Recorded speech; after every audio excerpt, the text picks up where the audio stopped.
ರಾಜ್ಯದಲ್ಲಿ ಹಿಂದೂ ಕಾರ್ಯಕರ್ತರ ಹತ್ಯೆ ಖಂಡಿಸಿ ಹಾಗೂ ಮುಂಬರುವ ಚುನಾವಣೆಯನ್ನು ದೃಷ್ಟಿಯಲ್ಲಿಟ್ಟುಕೊಂಡು ಬಿಜೆಪಿ ನೇತೃತ್ವದಲ್ಲಿ ನಡೆದ ಜನಸುರಕ್ಷಾ ಯಾತ್ರೆಯಲ್ಲಿ ಬಿಜೆಪಿ ನಾಯಕರು ರಾಜ್ಯ ಸರ್ಕಾರದ ವಿರುದ್ಧ ವಾಗ್ದಾಳಿ ನಡೆಸಿದ್ದಾರೆ.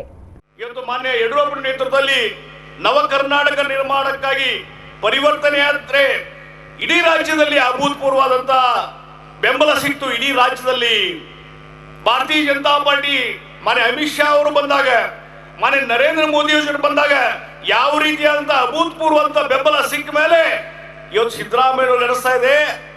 ಇಲ್ಲ, ನಾನು ಇನ್ನು ಅಧಿಕಾರ ಮುಂದುವರಿಲಿಕ್ಕೆ ಆಗುದಿಲ್ಲ, ಮನೆಗೆ ಹೋಗಬೇಕಾಗಿದೆ.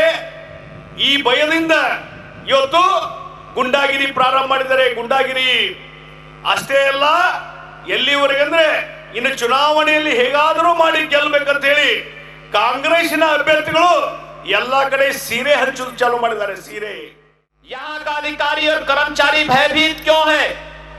यहाँ पर बहन और बेटियों के सामने सुरक्षा का गंभीर संकट क्यों पैदा हुआ है?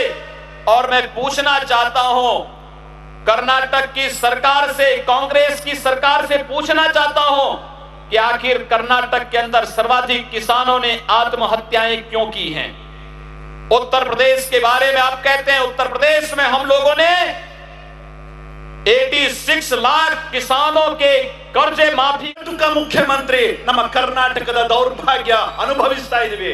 ಇದನ್ನ ಕೊನೆ ಮಾಡಬೇಕು ಅಂತಾನೆ ಜನಸುರಕ್ಷಾ ಯಾತ್ರೆ ಇವತ್ತು ಹೊರಟಿದೆ. ಜನಸುರಕ್ಷಾ ಯಾತ್ರೆ ಇವತ್ತು ಹೊರಟಿದೆ. ಇಷ್ಟಕ್ಕೆ ಮುಗಿದಿಲ್ಲ. ಕನ್ನಡಿ ಎದುರುಗಡೆ ನಿಂತ್ಕೊಳ್ರಿ, ಇನ್ನೂ ಮುಖವನ್ನು ತೋರಿಸ್ತೀವಿ.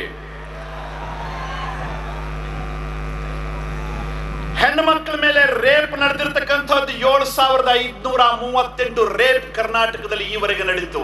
ಇಷ್ಟುವರೆಗೆ ಯಾವ ಸರ್ಕಾರದಲ್ಲಿ ನಡೆದಿರಲಿಲ್ಲ. ಸಿದ್ದರಾಮಯ್ಯನವರೇ ಲೆಕ್ಕ ಬಂದ್ರೆ ಬರ್ಕಳ್ರಿ. ಸಮಾಜಘಾತಕ ಶಕ್ತಿಗಳ ವಿರುದ್ಧ ಕಠಿಣಾತಿ ಕಠಿಣ ಕ್ರಮ ಕೈಗೊಳ್ಳೋ ಬದಲು ಅವ್ರು ಮಾಡಿದ ಕೆಲಸ ಏನಂತಂದ್ರೆ 2015ರಲ್ಲಿ ಕ್ಯಾಬಿನೆಟ್ ಮುಂದೆ ಇಟ್ಟು ಪೊಲೀಸ್ ಇಲಾಖೆಯ ಅಭಿಪ್ರಾಯ ಮಾಡ್ಕೊಳ್ತಾರೆ. ಕೆಎಫ್ಡಿ, ಪಿಎಫ್ಐ, ಎಸ್ಡಿಪಿಐ ನ 1600 ಕಾರ್ಯಕರ್ತರ ವಿರುದ್ಧ ಇದ್ದಂತ 175 ಕ್ರಿಮಿನಲ್ ಪ್ರಕರಣಗಳನ್ನ ವಾಪಸ್ ತೆಗೆದುಕೊಂಡ್ರು.